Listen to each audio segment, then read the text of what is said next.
Ici, c'est une maison reconstituée avec les techniques de l'époque. Donc sans ciment. Il n'y en avait pas à l'époque. Et évidemment, la porte et la maison elle-même, elle est sur la longueur et pas sur la hauteur.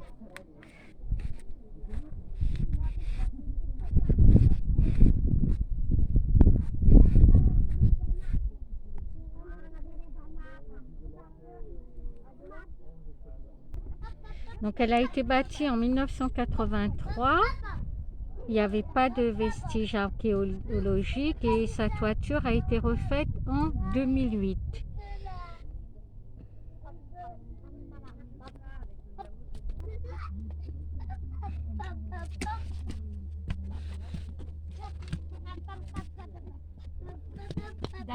Daphné.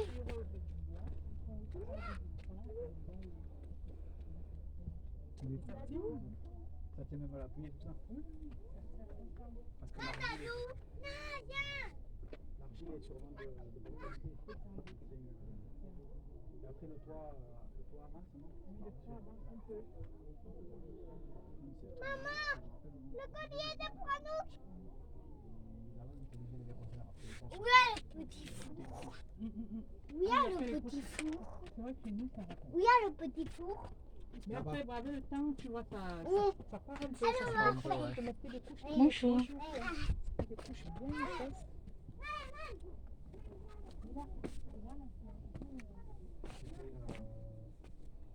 C'est comme un mortier. Un mortier en bois.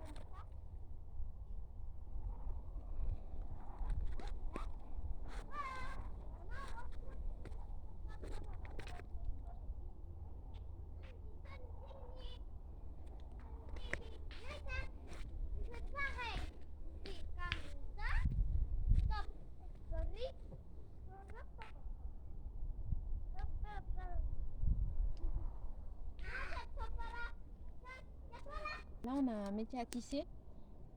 Les métiers à tisser, ils apparaissent au néolithique. Et donc là, c'est un métier à tisser vertical. Et cette technique va rester jusqu'au Moyen-Âge. Et au Moyen-Âge, on a une évolution et on passe au métier à tisser horizontal. Et donc, c'est des métiers qui sont construits entièrement en bois. Donc sur site, on ne peut pas les retrouver. La seule chose qu'on va retrouver, ce sont les pesons. Donc, ce sont ces choses-là. Ça sert à peser sur le fil pour qu'il soit bien tendu. Et en fait, On les retrouve parce que c'est en En argile pierre, oui. ou en terre cuite.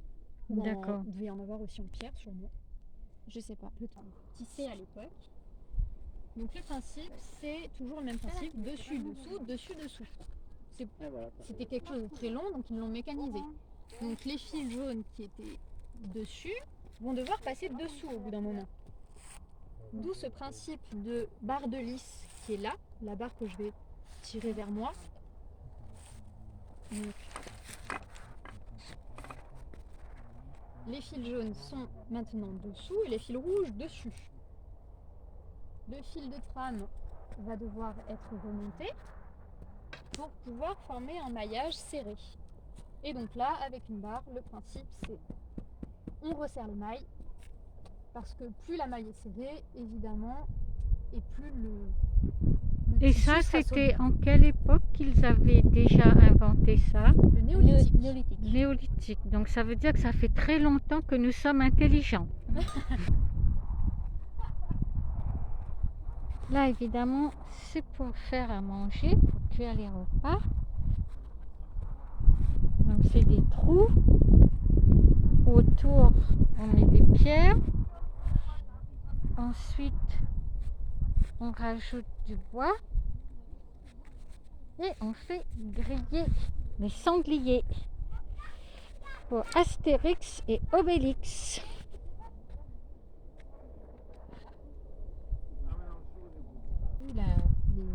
Le site, ils n'ont pas vu que c'était une maison où il y avait des gens qui vivaient il y a 4000 ans. Ils ont vu ça à la place. Et après, ils ont commencé à fouiller, ils ont mis la maison.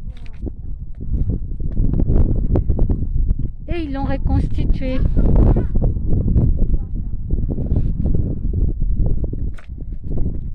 Donc ça, c'est vraiment la fouille qui a décelé ça. Et ensuite, l'autre maison qu'on voit plus loin, c'est la maison qui a été reconstituée. Tout ça, c'était des pierres de l'époque, des maisons de l'époque.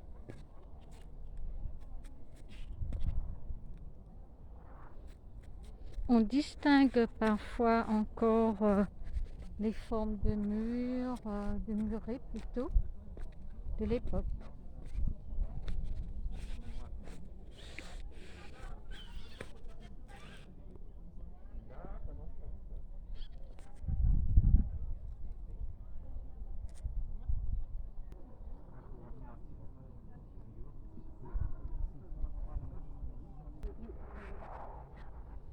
Il y a 140 à 150 millions d'années, à la période jurassique, le Paléocéan Téthys s'étend au pied des actuelles Cévennes.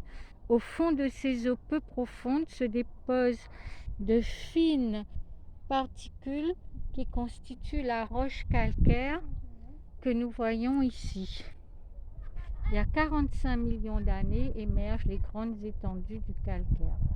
Au moment de la formation des Pyrénées, ces roches vont se plisser d'est en ouest et forment les crêtes parallèles donnant le pic Saint-Loup.